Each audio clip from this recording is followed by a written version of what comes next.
Hola a todos los que estáis ahí al otro lado de la pantalla, a este canal Rosama Evolución. Hoy en la sección de Conversando con mis maestros. Hoy tenemos una entrevista muy especial. Hoy vamos a contar con mi maestro Zen, una oportunidad que me dio la vida allá por el año 2011. Yo aún estaba muy perdida, estaba en un momento de mi vida muy caótico, en el que andaba de disciplina en disciplina, buscando la solución a mis problemas, intentando encontrar algo desde fuera que me solucionara la vida. En ese momento en Kundalini Yoga había un compañero, un amigo, que nos empezó a hablar de sus retiros y de su contacto con la meditación Zen, con un maestro que se llamaba Pedro. En ese momento, este chico inició un grupo allí en Toledo, donde empezamos a meditar, nos empezó a enseñar, a sumergirnos en el mundo de la meditación Zen. Y tal fue la acogida que tuvo ese grupo que decidimos, este chico decidió hablar con Pedro, al que os voy a pasar a presentar ahora mismo, para iniciar un grupo formal de meditación Zen en Toledo.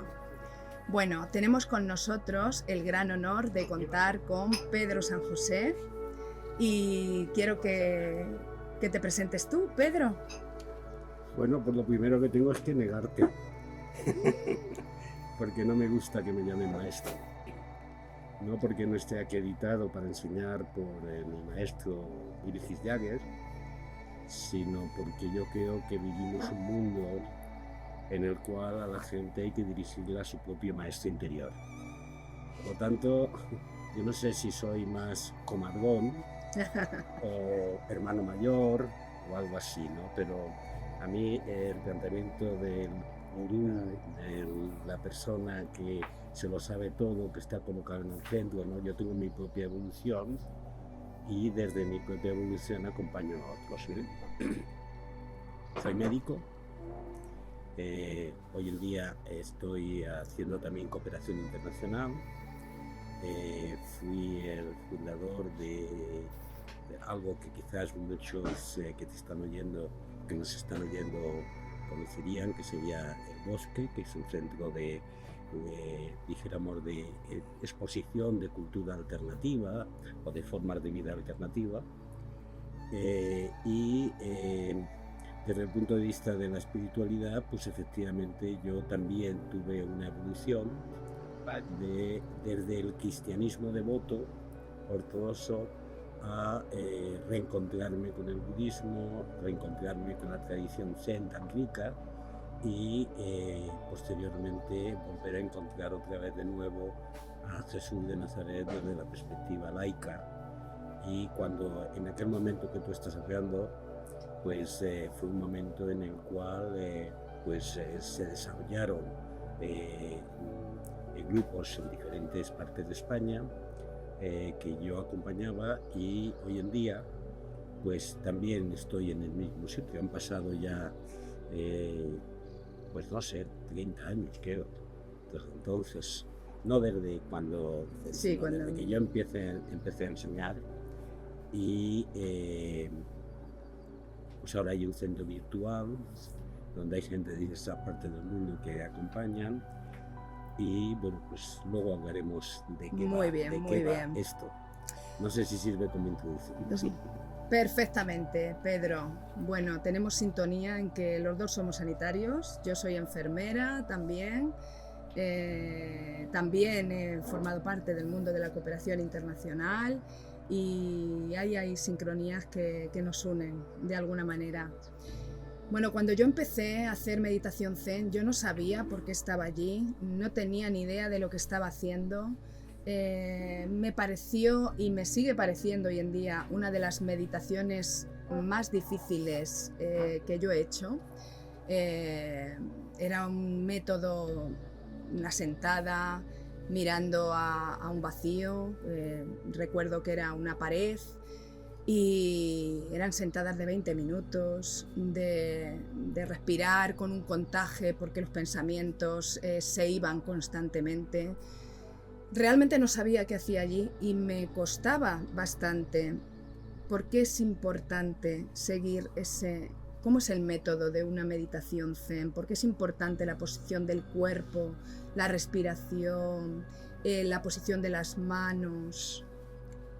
Bien, quizás si uno tuviera que definir de qué va la práctica del Zen, pues la palabra meditación hay que ponerla entre comillas también, ¿no? La práctica del Zen sentado es justo algo extraño porque los seres humanos siempre pensamos en hacer algo, nos justificamos haciendo cosas, obteniendo cosas, buscando cosas, buscando seres, relacionándonos. Sin embargo, en el Zen se produce una especie de revolución porque se trata de sentarse a hacer nada. Y claro, eso revuelve un poco el tema. ¿Y por qué? Pues porque en el fondo de nosotros mismos estamos desconectados de lo que realmente somos. Y lo que el Zen pretende es que volvamos a nuestra casa. Y para ello se exige al principio una disciplina. Yo solía explicar, no sé si te acordarás, que esto es como cuando uno aprende a tocar el violín, que no sabe colocar las manos, no sabe cómo tiene que hacer, y luego no sabe cómo colocar el arco, y al final surgen ruidos, y solamente hay arte, melodía y conexión pasado un tiempo, ¿no? Entonces al principio, pues los que enseñamos exigimos que pongamos eso, porque uno de los elementos principales del Zen es que se practica con el cuerpo. Se enraiza uno en la realidad. O sea, una clave es enraizarse en la realidad. Y para eso hace falta un adiestramiento. Por supuesto, si dejamos aparte los elementos religiosos por completo, el mudra del Zen es una posición de cerrar un círculo energético. La posición sentada es una posición de verticalidad, donde, te acordarás, teníamos dos elementos solo, que es asentamiento en el suelo y verticalidad. Y en ese sentido, poder estar en esa posición el tiempo suficiente para que el silencio se haga. O sea, la clave de esto, yo hoy en día, muchas veces en vez de hablar de Zen, hablo de la práctica del silencio, es poder hacer el silencio corporal, el silencio emocional, el silencio mental, de tal manera que entremos en contacto con la esencia de la cual formamos parte todos los seres. Eso es lo que yo quiero decir ahora. Entonces, ¿qué beneficios puede tener esta práctica de silencio, de meditación en la mente, en el cuerpo, en las emociones? Porque los pensamientos son muy difíciles de parar, la mente sigue funcionando. Lo interesante de todo es controlar, cómo controlamos nosotros a esos pensamientos. Bueno, pues mira, el primer elemento que tenemos que hacer es que romper ese esquema de buscar beneficios. Quiero decir, yo recuerdo cuando empecé, yo venía del cristianismo al Zen, y venía con esta perspectiva de conseguir algo, llegar a un estado de conciencia, tener algo tal. Entonces en el Zen me planteé como una etapa, como un final, el conseguir la iluminación. Y cuando consiguiera la iluminación yo ya estaría en un estado diferente, sería un ser más perfecto. Hasta que no rompí con el esquema de buscar la iluminación, no empecé a avanzar en el Zen. Entonces, mucha gente, los seres humanos nos movemos por utilitarismo. ¿Qué beneficio me da? O voy al yoga, ¿qué beneficios tengo? Voy a hacer danza armónica, ¿qué beneficio tengo? Bueno, pues en el Zen lo primero que yo hago es romper con algo que un gran maestro del Zen chino decía, Lin Chi, que es no metas, no objetivos. Entonces eso transforma un poco el esquema mental. Y eso hace que muchísima gente se meta en esto y como no encuentra el utilitarismo se va. Claro. Pero, ¿qué es lo que pasa? Que lo importante, lo más importante en el Zen es ser. O sea, realmente ser. Sin ser para algo, sin ser en función de algo, sin ser para, de alguna manera, justificar la propia existencia. La ruptura que es profundamente sanadora es que no tienes que justificar tu existencia, simplemente ser. Entonces la práctica de ser te vuelve de una forma, yo no diría misteriosa, pero sí de una forma profunda en una persona más auténtica. Ajá. Y ese ser realmente la persona que eres y no pretender tener este personaje o este otro, porque vivimos la vida sobre la base de personajes. Es decir, claro, ahora mismo es como, por ejemplo, tú y yo, tú eres la entrevistadora, yo el entrevistado, y yo adopto una postura y jugamos. No es malo eso. El malo es que te creas que eres eso. el personaje. Claro, entonces en la práctica del Zen rompes, no es que eliminas los personajes, sino que trasciendes eso y te haces la pregunta esencial que creo que supongo que te la voy a hacer, ¿quién porque, realmente eres? Efectivamente, mira, esa pregunta, Pedro, a mí, y no solamente a mí, a todo mi grupo, que en aquel momento era bastante mayoritario, nos rechinaba muchísimo, porque fue la primera pregunta que tú nos hiciste en un retiro, en un Sasenkai, que fue ¿quién eres tú? Nadie supimos en ese momento responder a esa pregunta, porque cuando estamos tan identificados, tan absolutamente identificados con el cuerpo, con el personaje, todas las respuestas tienden a responder desde esos límites corporales. Entonces, ¿quién eres tú, Pedro? Bien, pues mira, esta pregunta se intenta responder mentalmente y es la fuente de tantas filosofías, de tantas expresiones dogmáticas que justifican e intentan justificar la respuesta a esto, porque de pronto adquiero conciencia, estoy aquí y la primera pregunta que surge, ¿de qué va esto? Hay un verbo en inglés que yo no he encontrado la traducción en español, que es unfindability, que es incapacidad de encontrar la respuesta. Entonces, lo que hace el Zen con esta pregunta es como las capas de cebolla. Esto no, esto no, esto no, esto no. Y al final hay un gran vacío. Pero como tal, el mero hecho de que digas que no soy eso, te supone una liberación tremenda. O sea, no soy la persona incapaz de resolver la vida, quien mi madre me dijo, quien mi padre me dijo, la persona que tiene que andar buscando el amor, la pena, el que quiere que le quieran. No soy nada de eso. Y cuando haces todo ese proceso de ruptura, que yo lo llamo despojamiento, llegas a quizás a atravesar la respuesta, pero no en el plano mental. O sea que si tú me preguntas que yo te dé mi respuesta en el plano mental, no te la doy. Yeah. Pero yo te voy a dar una respuesta.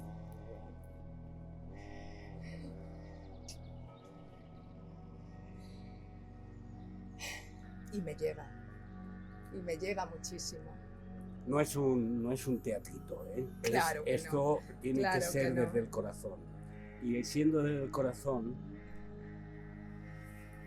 lo que te estoy diciendo es que no te lo puedo decir con palabras. Eso es. Qué maravilla, Pedro. Qué difícil, cómo nos cuesta entender todo esto desde el mundo tradicional en el que vivimos, desde la mente rígida, limitante.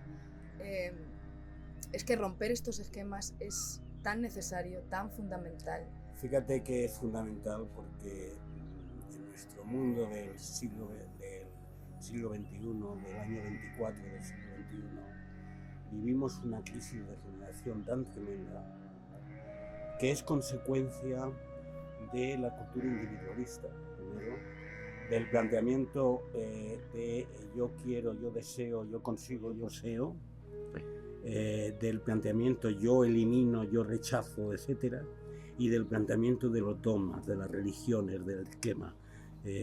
Los hombres y las mujeres luchan en diferentes partes del mundo por el poder, por los medios, por la supervivencia, por el mantenimiento de mi propia secta, por el mantenimiento de mi propio grupo, y todo eso puede destrozar la humanidad. Por lo tanto, tras atravesando el Zen, y no hablando de una exclusividad en ese tema, yo ya no estoy ahí, es necesario crear una corriente de comprensión y de vivencia que permita atravesar los límites de la individualidad. Claro. Y que permita que lo que tú tienes, lo que tú eres, sea también yo. Y ese salto, que no es un salto de que yo me entrego en amor, que a veces esto también se entiende mal. El amor desde la dicotomía es yo me sacrifico y me acerco a ti, yo negocio contigo, tal. No. Es el tema de que lo tuyo es mío y lo mío tuyo. Claro. Entonces, ese salto generará una conciencia en el mundo, espero, si somos capaces de superar este difícil siglo XXI, de comunión y de armonía. Y creo que en eso es en lo que tenemos que estar trabajando todos, sea cual sea el punto de partida de nuestra escuela. Genial. Por eso hoy suelo decir que yo ya no pertenezco a ninguna escuela, que yo ya no estoy vinculado a ningún dogma específico, que en los grupos que yo practico de Zen, yo acepto que una persona sea cristiana, sea advaita, sea tantra, sea cábala, sea, y pueda sentarse siempre y cuando se compromete a un sentarse en silencio. Y con relación a esto, Pedro, ¿por qué nos cuesta tanto sentarnos, pararnos, meditar? ¿Por qué nos cuesta tanto decirle al cuerpo, controlar al cuerpo y decirle ahora mando yo? ¿Qué pasa? Porque esto es como vivimos un mundo dicotómico.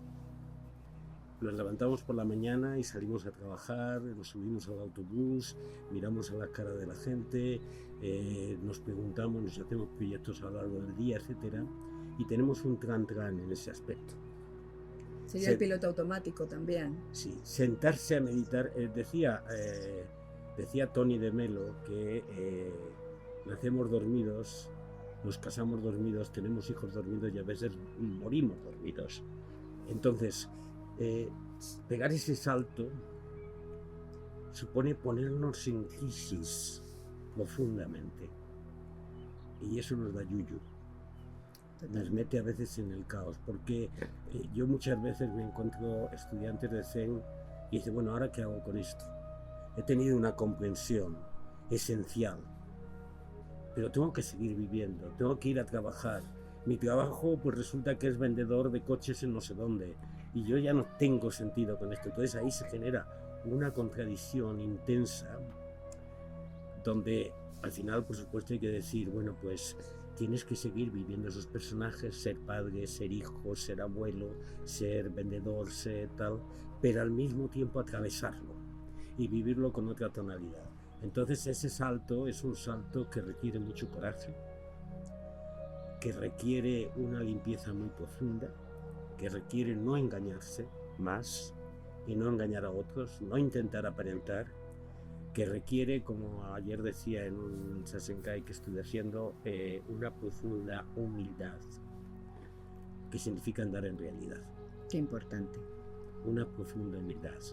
Entonces hoy en día eso no es famoso. No es fácil. No es tópico. No es fácil.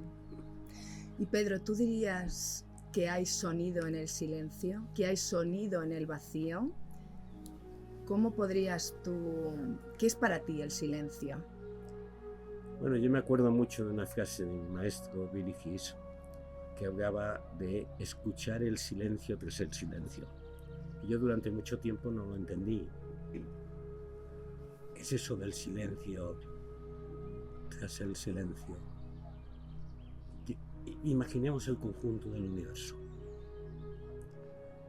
Los ruidos de los mundos que estallan y los mundos que se crean, eso no es ruido, eso no es el ruido que decimos que tenemos que eliminar. El ruido es es la interpretación. Entonces, cuando esa interpretación se acaba, la propia expresión de la realidad es ese silencio. O sea, cuando se acaba el tema de que yo controlo, o yo sé, o yo conozco. Mira, el maestro Eckhart, famoso místico del siglo XVI, hablaba de el camino a no querer nada, a no saber nada, a no ser nada. Dentro de un par de meses yo voy a hacer una conferencia en Madrid y me preguntaban el título. Primero di un título y se quedaron un poco así porque dije, ¿cómo venir a ser nadie? Entonces ese era un título que, bueno, eso no va a tener éxito, ¿no? Tuve que cambiar el título, ¿no? Pero respondiendo a tu pregunta, la expresión de la realidad es la expresión del silencio.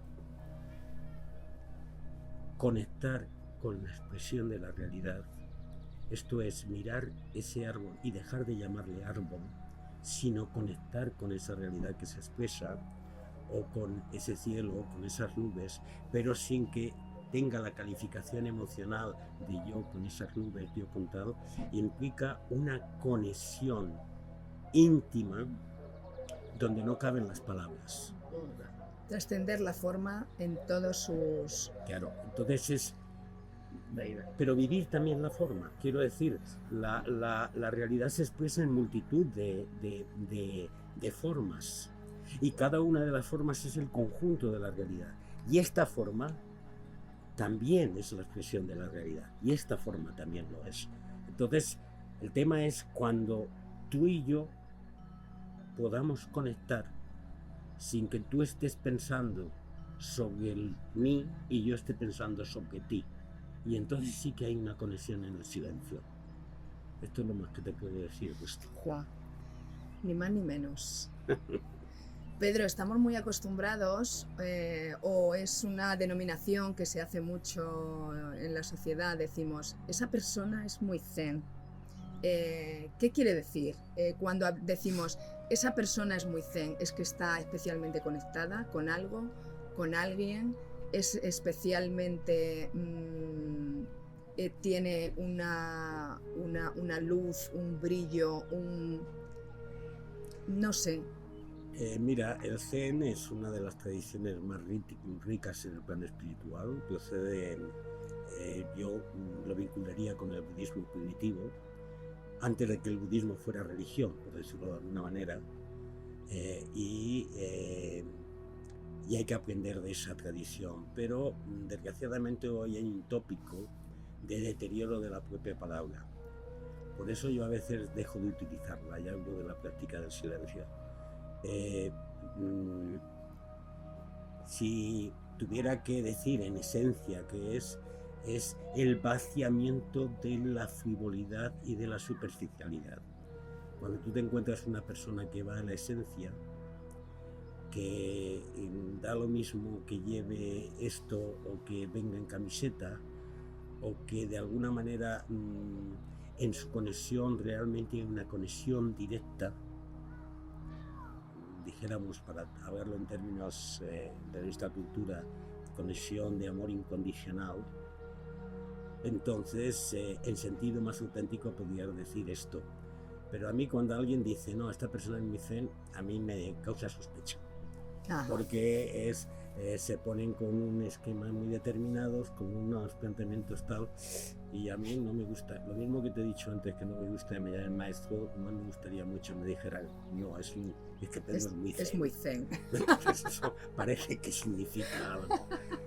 Mira, hay un dicho que yo conocía al principio, cuando empecé a tratar, que me hablaban de una exposición donde había un montón de grandes maestros. Había el maestro del fakir, el maestro del yoga, y el maestro del zen. Y el del fakir pues estaba sobre una tabla de clavos, el otro estaba como levitando, y llega el maestro zen y estaba tomando una taza de café solo. ¿Y eso es todo lo que sabe hacer? Dice, no, es que él sí es normal. Entonces me gustaría ser normal. Y lo eres, Pedro. Yo creo que en esa normalidad de la que hablas, esas son las personas que realmente llegan, porque esas personas que no necesitan palabras, no necesitan actos, no necesitan hechos para que te conecten aquí dentro, como tú dices, son las personas de las que dices, wow, o sea, quiero llegar a ser como esa persona. Ese es el ejemplo donde queremos llegar a movernos o tendríamos que aspirar. Pero hay una trampita ahí, ¿eh? Cuéntanos. La trampita es cuando tú en el fondo estás buscando que te digan wow. Porque si ese es el planteamiento, entonces hay una parte de una autenticidad. Yo tengo que decir, soy una persona que me he equivocado mucho, que he sufrido mucho y que hoy en día simplemente busco ser fiel a mi propia realidad. A veces, o sea, si yo miro todas las personas que han venido a estudiar Zen conmigo, te diría cientos. ¿Cuántos van quedando? Poquitos. Y eso parece que desde el punto de vista de los términos humanos, no, es un fracaso. No sé. O sea, lo importante en este momento es no andarse con esquemas y ir rompiendo todas las trampas. El Zen es ir quitando trampas, quitando cebollas, quitando capas, hasta que no te quede nada. Quedarnos desnudos. Claro, porque la experiencia de vacío que se dice en el Zen, como la experiencia cumbre, es vacío de ser separado. Entonces, si eres vacío de ser separado, ¿qué eres?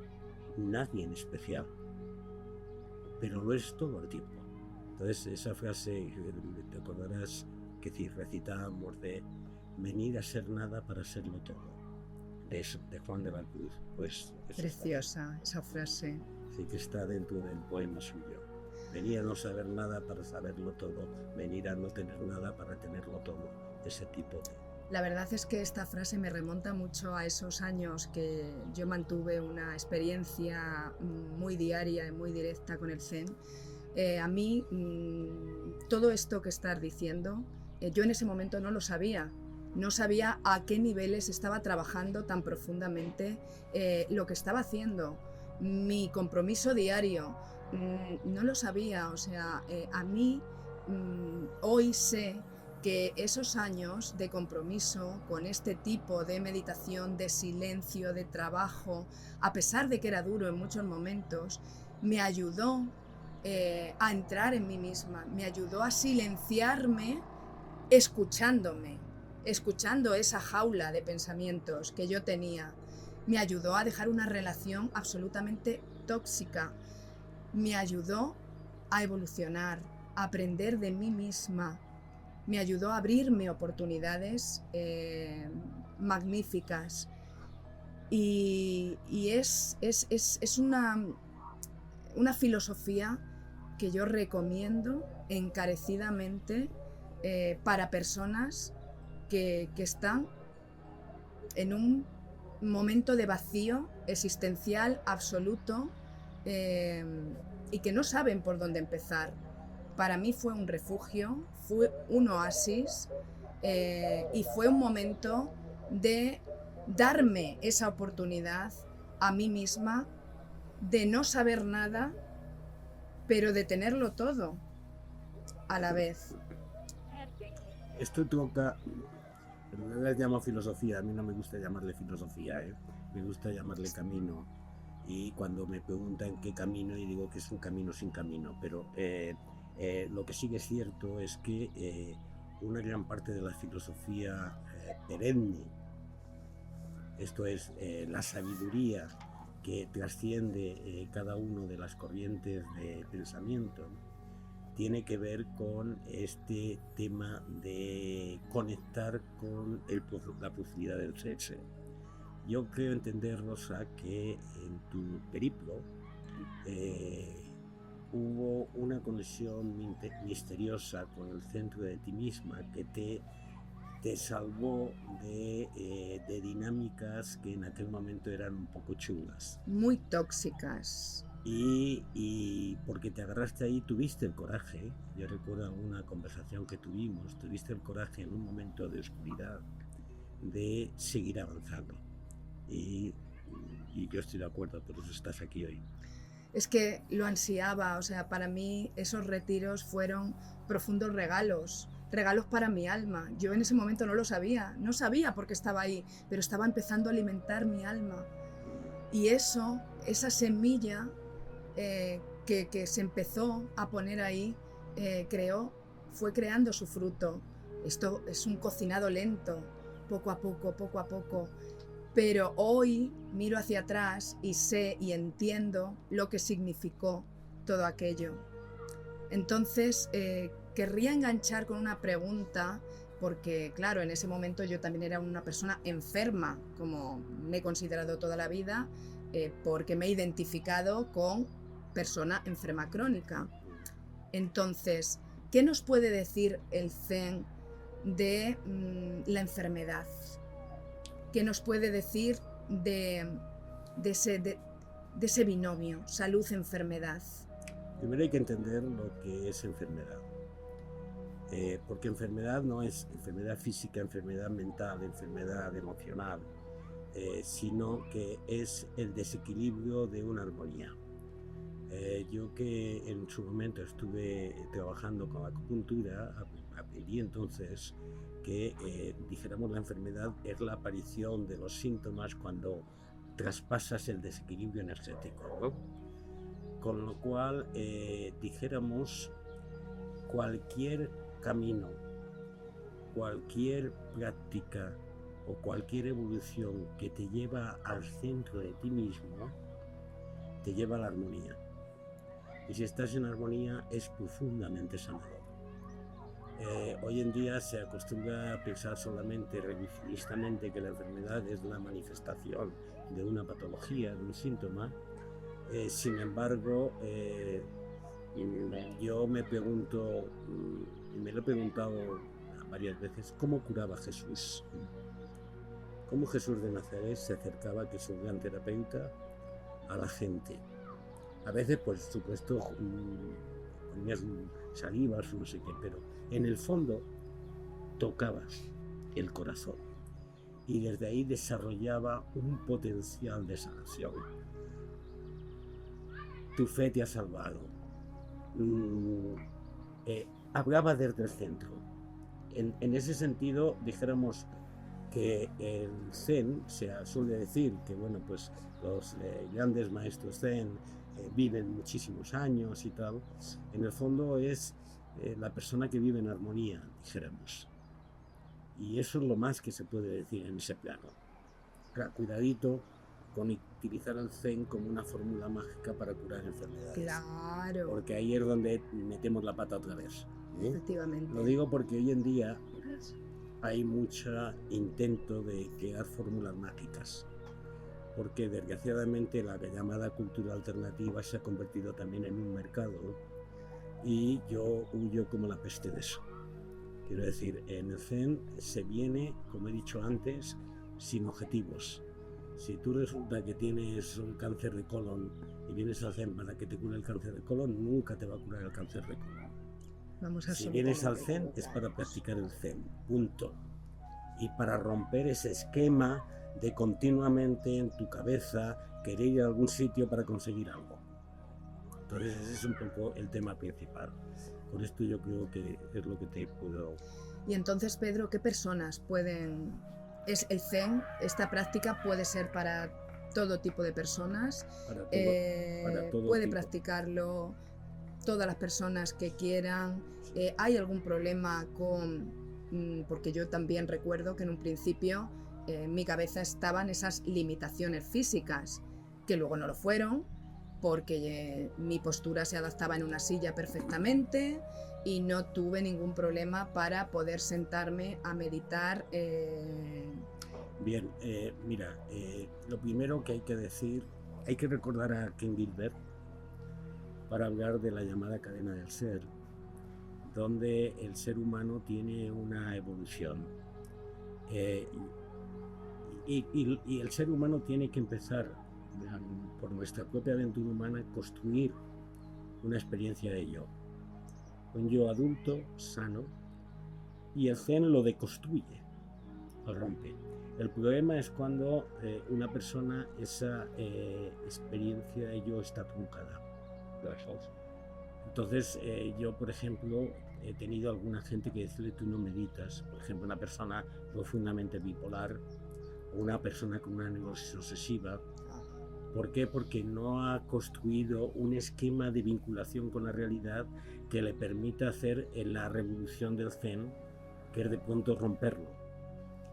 Porque esa es la trascendencia que le llama Gilbert el paso a la situación centauro, la trascendencia que es necesaria, pero en la cual a veces uno tiene que ir sanando lo anterior para poder avanzar.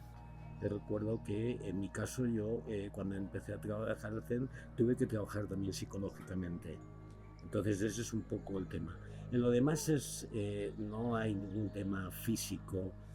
Personas que por ejemplo pueden estar invalidadas pueden practicar el Zen tumbado en una cama porque no le queda más remedio, ¿no? O sea, yo he hablado siempre de la postura corporal, pero hay personas que no. Pero lo esencial en ese tema es hacer silencio. Hacer silencio. Por eso yo creo que hoy en día el Zen tiene que ser un patrimonio de la humanidad. Anteriormente se decía, bueno, es que hay que ser budista. No. Un cristiano, un musulmán puede practicar el silencio.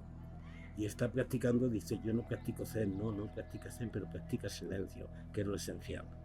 Practicar silencio es romper con el flujo mental, con la dinámica de yo quiero, yo deseo, yo necesito, qué es lo que estoy haciendo aquí y aplacarlo con hacer silencio físico, hacer silencio emocional, hacer silencio mental. Eso es lo más importante. Con lo cual es válido para todo el mundo, salvo lo que acabo de decir. Hay, Pedro, algunas claves que yo recuerdo que vinieron muy bien, o nos vinieron muy bien, para hacer ese silencio mental, sobre todo. En aquel momento a mí me vino muy bien el contaje con la respiración, para poder ir controlando esa barbaridad de pensamientos, bueno, ese mono que tenemos ahí saltando de una rama a otra y que se va de un pensamiento a otro. Entonces yo recuerdo que inhalación, exhalación 1, inhalación, exhalación 2, y a lo mejor me ponía un tope de 11, pero había momentos en los que me pillaba en 20, en 30, otra vez para atrás, a empezar. Entonces, ese tipo de tic son buenos, cada uno tiene que encontrar el suyo. Sí, no, en eso es en lo que, dijéramos, el que acompaña tiene que entender cuál es el planteamiento. En todas las tradiciones hay prácticas, por ejemplo, yo te recordarás que yo hablaba de la tradición de los monjes del Monte Athos, que repetían miles de veces, Dios mío, ten piedad de mí, Dios mío, ten piedad de mí. Cuando uno lo ha repetido 10.000 veces, ya no tiene ningún sentido, ya simplemente es una rumiación. O el planteamiento de los mantras, por ejemplo, el Sohan en la respiración. Casi todas las prácticas, casi todas las tradiciones están vinculadas con la respiración, con el ritmo de la respiración. O sea, todo quietud y lo único que se mueve es la respiración. Y en ese movimiento de la respiración se acompaña a veces de una palabra. Dice la nube del no saber, una palabrita, que a veces en el Zen es, por ejemplo, el mu, o por ejemplo es el contar. Entonces, dependiendo un poco cuál es el esquema de la persona, cuál es su capacidad contemplativa, etcétera, pues uno practica un tema. Yo suelo bromear que yo llevaba 10 años practicando el Zen, utilizando el mu, que es utilizar esa palabra, y llegué en la primera entrevista que tuve con Bilicis. ¿Qué hace usted? Pues yo practico el Mu. ¿Y cuánto tiempo lleva practicando? Pues yo llevo 10 años con el Mu. Dice, pues sigue usted, que lo está haciendo bien. Con lo cual no significa utilizar algo como en fases, cuidado. Porque hay algunas tradiciones que se ponen fase 1, fase 2, fase 3. Y eso se convierte un poco en más... A veces es, como tú has dicho, un movimiento misterioso donde realmente lo que menos importa ya es la técnica y lo que más importa es la intensidad de lo que estás haciendo. Ajá. Pedro, nos has hablado de Jesús de Nazaret, hemos hablado de quién eres tú. Tienes libros, quiero que nos cuentes libros sobre los koans de Jesús, sobre quién eres tú. Cuéntanos. Mira, yo me resulta difícil. Resulta difícil porque a mí no me gusta hablar de mí. Pero son tan poderosos esos libros. Sí, son 4 o 5 libros que escribí. Todavía espero tener salud para escribir alguno más. Donde yo ya me salté de un esquema simplemente del Zen. Hay un librito que yo llamaba Caminando el Zen, otro que es Palabras desde el Centro, otro que tal, que es parece que se llamaba algo así como Charlas de un aprendiz de Zen. Cuando estuve haciendo el tránsito de recuperación de la figura de Jesús como el gran maestro de la humanidad, laico, que en el planteamiento de su propuesta del reino hace una propuesta de vida, del amor, ahí tuve que enfrentarme a intentar comprender a Jesús desde el punto de vista laico y escribí pues una serie que me llamo Los Koans de Jesús de Nazaret, Koans entendiendo como expresión última de la realidad, en el cual intentaba desentrañar lo que en mi corazón llegaba en ese tema. Eso era difícil porque una parte del libro la hice en retiros, donde realmente intentaba que no fuera un influjo mental, sino un flujo a otro nivel. Lo mismo me ocurrió con la relectura del libro de la nube del no saber, que está en un lenguaje escolástico y es difícil de masticar, y entonces yo me lo mastiqué. Recuerdo que lo hice en el centro de Wilfried Jagger en Alemania y estaba ahí. Esos son simplemente dejar un servicio de comprensión hacia las personas que lo quieran ver.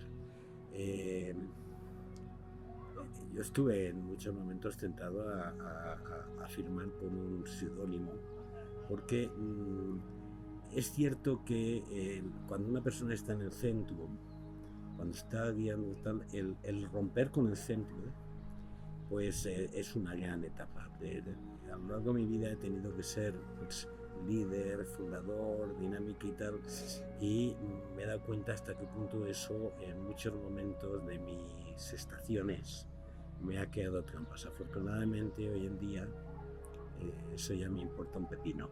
Pero eso ha sido tu aprendizaje también, sí, claro. Y parte de tu evolución. Claro, pero es que lo que yo puedo enseñar es lo que he aprendido. Yo claro. En un momento tenía muchas dudas. Cuando Billy Hicks me decía, tiene usted que hacer grupos, tiene que enseñar, ¿qué puedo enseñarle a la gente? Y me respondió algo que ha sido para mí una luz, una clave, su experiencia. Enseñe su experiencia. Y bueno, pues eso es lo que intento, ¿no? Con lo cual, si algo novedoso hay en mí, es estrictamente que intento frenar cualquier dinámica que no sea mi experiencia. Y eso me exige una radical autenticidad en gran medida. Espero. Es un trabajo que no puede parar, Pedro. Sí. Esta es también el hilo conductor de este canal. O sea, mi experiencia. Yo no puedo hablar de otra cosa que no haya sido la certeza de mi experiencia. Entonces creo que tenemos que ser muy auténticos para poder hablar desde esa experiencia vivida. Pedro, ¿dónde puede encontrarte? ¿Dónde puede acudir la gente que quiera iniciarse en el Zen? A nivel mundial, a nivel de alguna línea, cuéntanos, que lo vamos a dejar aquí Puesto escrito debajo, todo, ¿no? todo debajo. Bueno, pues yo tengo 2 canales de comunicación en este momento, que es la página web de Espíritu y Zen. Espíritu y Zen es una asociación instrumental para poder un poco desarrollar esto. Luego también tengo un canal de YouTube donde están las charlas que históricamente fueron evolucionando en ellas.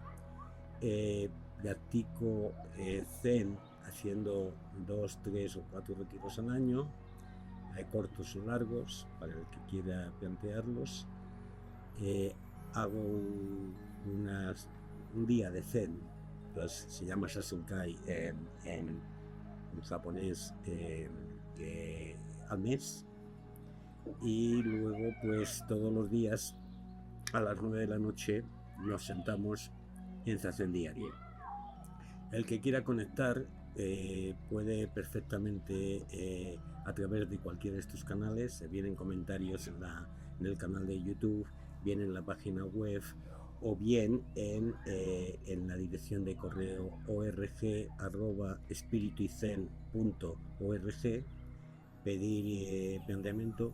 Normalmente yo suelo, en la medida de mi tiempo, intentar hacer una primera entrevista de conocimiento y luego, por supuesto, entran en el chat de Espíritu y Zen o se les da un poco la conexión de YouTube para poder un poco tal.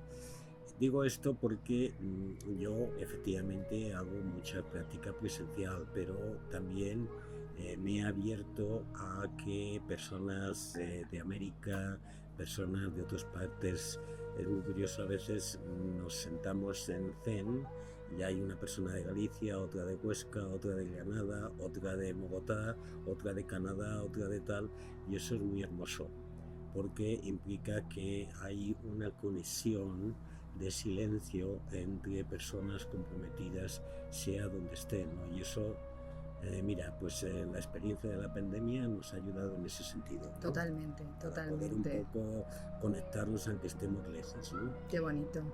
Y Pedro, para completar, ¿qué se hace en un Sasenkai, en un retiro de silencio? Pues mira, es un retiro, se hace un planteamiento intensivo, sobre todo se hace silencio, ¿no?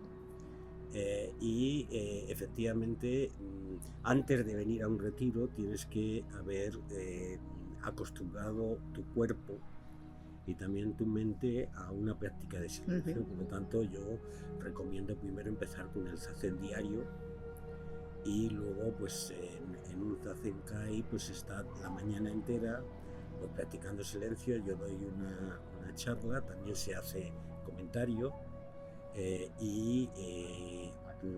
la charla se graba, el que quiera verlo pues hay diversas charlas, está en el canal de YouTube, y cuando tenemos el retiro pues es básicamente varios días donde el silencio es la clave. En el Zazen, esto es Zazen sentado, en el caminar, en el Zazen caminando, en el Zen caminando se llama Kinin, en el caminar por el campo, en el comer, en el acostarse. O sea, es un proceso de inmersión en esto y hasta que uno no practica Sesshin, que es el retiro de Zen, no termina de entrar por completo, porque ese proceso de... Yo hablo, fíjate, en el proceso del retiro, curiosamente casi todo el mundo tiene al principio lo que yo llamo la lavadora, que es que venimos con tantas cosas metidas aquí sí, que no nos damos cuenta que las tenemos, y el primer día, bum, bum, bum, bum, pues no sabía que tenía tanta tormenta mental, ¿no? Y de pronto cuando pasan 2 días, esa tormenta va calmándose. Y algo está pasando intrínsecamente, porque ya no tienes la dinámica de actúo en función de o tal, sino que continuamente te están llamando siéntate y sé, siéntate y sé. Entonces ese tránsito es el tránsito esencial que ahí se practica. Y que por otra parte además también a alguna gente le asusta un poquito. ¿Pero por qué? Porque uno va, por ejemplo, a Qigong. Y en Qigong al menos pues haces movimiento, hace dinámicas y parece que hay una transición de fase. En el Zen es como un cuchillo que va cortando el ser y que te sitúa en nada, y eso a veces, bueno, pues yo creo que es muy auténtico, pero no todo el mundo... Que te enfrenta mucho contigo mismo. No todo el mundo está en condiciones o dispuesto a... Sí. Pedro. Pero yo invito, porque el resultado es que te vuelves más gozoso, más contento, más vivo, más auténtico. Encuentras la calma, encuentras la paz, te encuentras a ti mismo. Me gustaría que nos dijeses también, porque estar en el vacío, cuando ya consigues parar, estar contigo mismo, meditar, estar en silencio, eso también es muy adictivo. Cuando en el vacío, en ese estado nos movemos muy bien. ¿Cómo llevar eso luego a nuestra práctica diaria? Pues haces muy bien en hacer esta pregunta, porque esa es la clave. Porque Zen es vida. Zazen es el Zen sentado. Entonces es muy sencillo hacerlo cuando tú te haces un retiro, pero cuando tú estás teniendo que levantarte temprano de pis y corriendo, atender a los niños, darle el desayuno, salir a comprar, ir a trabajar y tal, cómo en ese proceso mantienes el silencio tras el silencio.